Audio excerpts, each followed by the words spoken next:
ครับในดินแดนล้านนาโบราณนั้นมันกว้างใหญ่ไพศาลนะครับ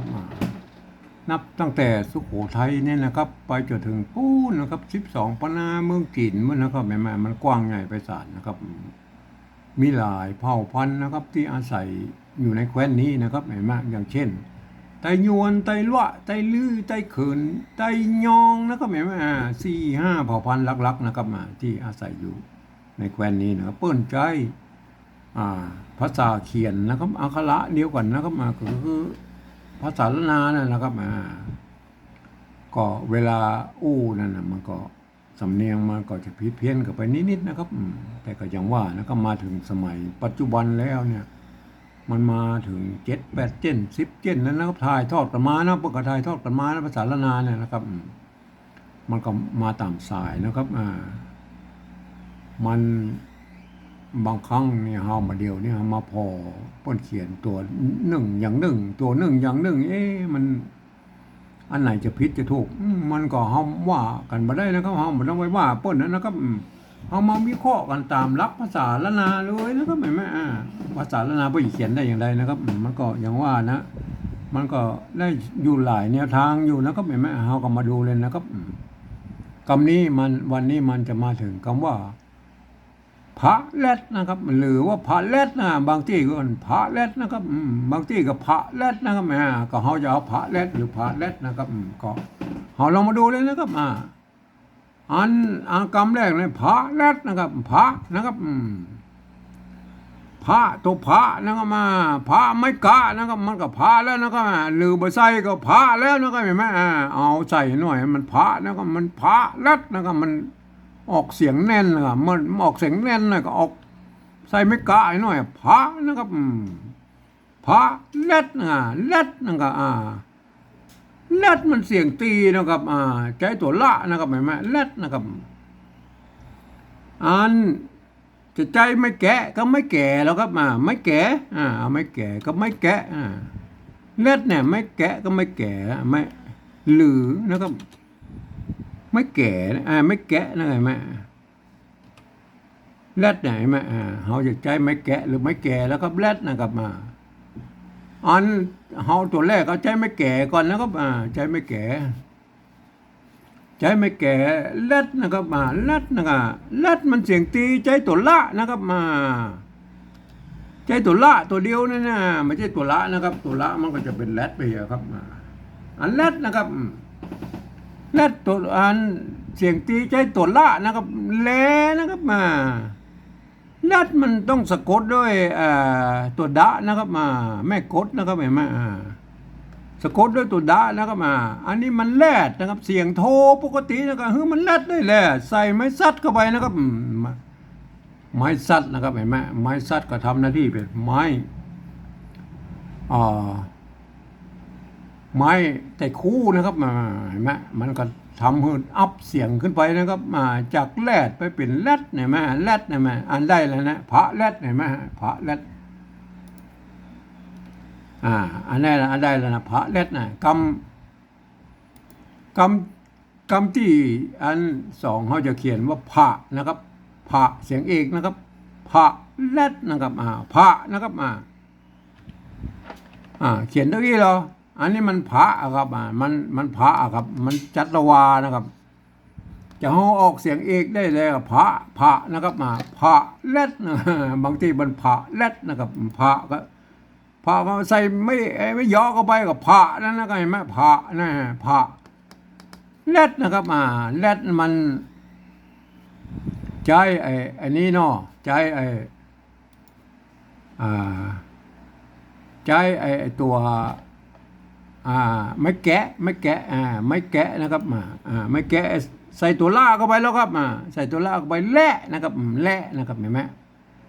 ใส่ตัวล่าเข้าไปกับแล่นะครับแล่นะครับแล่แล่แล้วนะครับสะกดด้วยตัวดานะครับมันแล่แล้วนะสะกดได้ตัวดาดาไว้ทั้งรูปเห็นไหมไว้ทั้งรูปเห็นไหมแลดเลยเห็นไหมอันนี้แลดเลยเห็นไหมมันแล่นะครับแล่ใส่ตัวดาเข้าไปแลดแม่ง่ายกว่ามันต้องไปยุ่งอย่างไม่แกะไหนไหมแลดเลยเห็นไหมอันหน้ามันไม่ ใบแก่มันจะต้องใส่ไม่ซัดเห็นไหมถ้ามันได้แก่นั่นมันก็แลดนะครับมันแลดมันใส่ไม่ซัดเข้าไปก็เป็นแลดเห็นไหมอันนี้ตั้งหน้ามันผะแลดนะครับอันหลังเนาะอันหลังมันผะแลดนะอันนี้ก็อย่างเงี้ยนะครับภาษาละนาวก็เขียนได้ในสองแนวทางอย่างเงี้ยนะครับอ่านอย่างเงี้ยนะครับใครจะไปเขียนอย่างไรก็ตามใจนะครับก็สุดแล้วแต่นะครับเอามาบัญญัตินะครับบัญญัติมันไปยากตอนที่ว่าเขาจะไปขยายความเมื่อคนอื่นในหูนหารตัวนะอันนี้มันยากกว่านี้นะครับมันอย่างว่านะภาษาละนาของเรามันตายไปแล้วนะครับมันมีภัยได้ใจนะครับก็อย่างว่านะมันก็ยังมากก็ค้นกันมารักษากันไว้นะครับเห็นไหมเราจะต้องใช้ภาษาอื่นๆนะครับที่ไม่ใกล้เคียงที่สุดนะครับมาเขียนนะครับเปิ้นห้องว่าปริวัตินั่นนะครับอันภาษาที่มันใกล้เคียงภาษาละนาของเฮาที่สุดก็คือภาษาไต้นะครับภาษาไทยนะมันเกิดมาจากป้อขุนรามคำแหงที่เดียวกันนั่นนะเนี่ยเห็นไหมผมเช่นใจรักการปริวัติภาษาละนาเนี่ยของสภาโทษทีสภาวัฒนธรรมมหาวิทยาลัยเชียงใหม่นะครับเปิ้นตกลงกันไว้เมื่อปลายปี28นะครับเปิ้นตกลงกันไว้ว่านะครับการที่เอาภาษาไทยนะครับมาปริวัติเป็นภาษาละนาเนี่ยกระทำได้อยู่3ระดับนะครับ3รูปแบบนะครับเห็นไหมก็แบบที่1นั่นก็เปิ้นจะเอาไว้ใช้เขียนลักษิลาจารึกเอกสารสำคัญต่างๆนะครับก็เฮามาอู้ถึงแล้วนะครับเฮามาได้ใจนะครับเฮามาอู้ถึงแบบที่2เลยนะครับแบบที่2นั้นเปิ้นบอกว่านะครับยืมเอาอักขระไทยอักษรไทยนะครับมาปรับเทียบเพื่อเป็นอักขระละนาตำบลนี่นะครับแล้วก็ประกอบกรรมขึ้นมาก็แบบภาษาไทยนะครับผสมผสานกันไปนะครับบางทีไม้มันสละมันมาตรงมาตัดกันก็สามารถบูรณะกำซับได้นะครับเห็นไหมคือหน้าตามออกแบบไทยๆนะครับแต่เวลาอ่านท่านจะนึกว่าไออักขระเหล่านั้นเป็นอักขระละนานะครับอย่างเช่นตัวนี้เห็นไหมท่านเห็นเป็นพอพึ่งนะครับไทยเห็นไหมท่านต้องอ่านว่าเป็นตัวพระนะครับเห็นไหมนี่เป็นตัวพระนะครับอันนี้มันพระนะครับมันพระนะครับเห็นไหมก็อย่างเอี้ยนะครับเห็นไหมมันคนอื่นๆไม่สามารถเข้ามาอ่านได้นะครับมันจะผิดเพี้ยนนะครับเห็นไหมมันอย่างเอี้ยมันจะต้องอ่านเป็นภาษาละนานะครับเห็นไหมเอามาเทียบเลยนะครับมาเทียบเลยนะครับตัวพระนะครับตัวพระก็เอาผอพึ่งนะครับมาเทียบนะครับไม้กะนะครับไม้กะสระอานะครับไม้กะสระไม้แก่นะครับสระเอนะครับไม้ตัวละนะครับตัวละลอลิงนะครับตัวดะนะครับตัวดะนะครับก็นี่เห็นไหมเราเด็กนะครับก็ไม้ซัดกับไม้ใจคู่นะครับไม้ซัดในที่นี้มันทำหน้าที่เป็นไม้ใจคู่นะครับเห็นไหมได้เลยนะครับ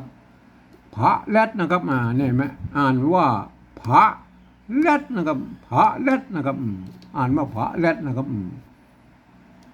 หรืออันที่2ตัวที่2นะครับเห็นไหมตัวที่2ตัวพระนะครับไม้เยอะนะครับไม้เยอะไม้กะนะครับเห็นไหมอันนี้ต้องตัวพระไม่เยาะไม่กะนะอ่านว่าพระนะครับอ่านออกเสียงเอกนะครับเห็นไหมอันนี้มันผิดกับตัวหน้านะครับตัวหน้าพระนะครับพระเสียงจัตวานะตัวหลังเห็นไหมตัวหลังมันพระนะครับพระเสียงเอกนะครับพระนะครับแรดนะครับไม่แก่ตัวละนะครับตัวละ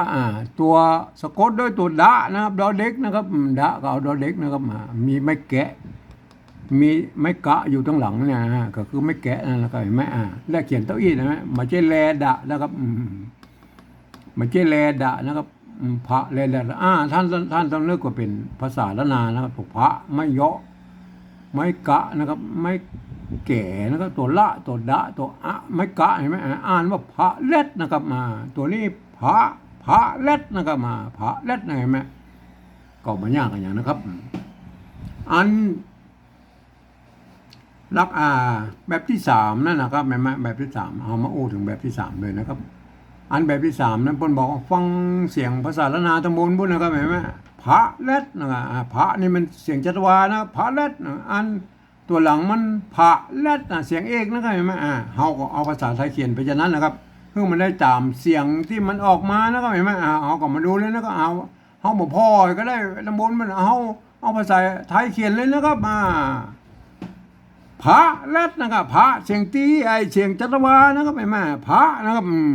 อันนี้พระยังอันนี้พระเสียงเอกอันนี้พระอันนี้มันพระนะครับเสียงเอกนะครับพระนะครับเห็นไหมคือมันพระได้เลยนะครับพระก็ใส่ไม้จัตวานะครับไอ้แม่มันจะผิดอย่างกฎเกณฑ์อย่างกระจ้างแล้วในภาษาไทยเฮามาสนใจแล้วเขาจะเขียนให้มันได้เสียงภาษาละนานะครับเป็นภาษาปริวัตินะครับสามารถปริวัติก็ขาสามารถดัดแปลงได้กู้ตัวแล้วครับพระนะครับพระแรดนะครับแรดนะครับแรดแรดนะบ่ต้องไปพอต้องบ่มาได้นะแรดนะครับอันนี้มันแรดยังภาษาไทยพวกก็ได้นะครับแรดเนี่ยแรดพวกก็ใส่ไม้จะคู่เนี่ยแรดแรดได้นะแรดเนี่ยอันตัวหลังแล้วครับอันตัวหลังพระนั่นเสียงเอกนั่นตัวพระนั่นมันเสียงเอกนะครับเห็นไหมเขาเขียนตัวอีมันก็เสียงเอกอะไรไหมเขาไม่ต้องไปใส่ไม่เอกแล้วนะครับเอกโทเขาเอกไม่เอกเขามาใส่แล้วนะครับไม่เยาะไม่เอกเขามาใส่แล้วนะอ่านใส่ตัวอีมันก็พระนั่นนะครับภาษาไทยภาษาไทยมันเปิ้นอ่านว่าพระนะครับแรดนะครับแรดก็เขียนบอกแรดไทยนะครับแรดไทยเพื่อใส่ไม่จะคู่นะครับเห็นไหมได้เลยไหมเห็นไหมอันนี้แบบที่สามนะแบบที่สามเขียนตามเสียงกระมู่นะครับพระแรดนะครับอันนี้พระเสียงจัตวานะครับอันนี้พระแรดนะครับอันนี้พระนี่มันเสียงเอกนะครับพระแรดนะครับอันนี้มันพระแรดนะครับอันนี้มันพระแรดนะมันก็เป็นอย่างนี้นะครับเห็นไหมอันแบบที่สองนะก็ต้องคนที่เรียนภาษาละนามานะครับพอถึงจะอ่านได้นะมาอ่านจะผิดเพี้ยนกันได้นะครับอันนี้อ่านว่าพระแรดนะครับอันนี้อ่านว่าพระแรดนะครับเห็นไหมอย่างเงี้ยนะภาษาละนาพวกเขาเขียนได้สองแบบนะครับเห็นไหมอย่างจากท่านจะเอาพระแรดหรือพระแรดนะครับก็ท่านไปเลือกเอานะครับก็แล้วแต่ชอบนะครับเอามาว่ากันแล้วนะครับใครจะเขียนแบบใดนะครับเอาตามใจนะครับครับไปช่วยกันอนุรักษ์รักษานะครับไปช่วยกันวิเคราะห์นะครับว่ามันจะเขียนจะได้ดีอย่างใดดีนะครับครับวันนี้ผมก็ขอบรรยายเพียงแค่นี้นะครับ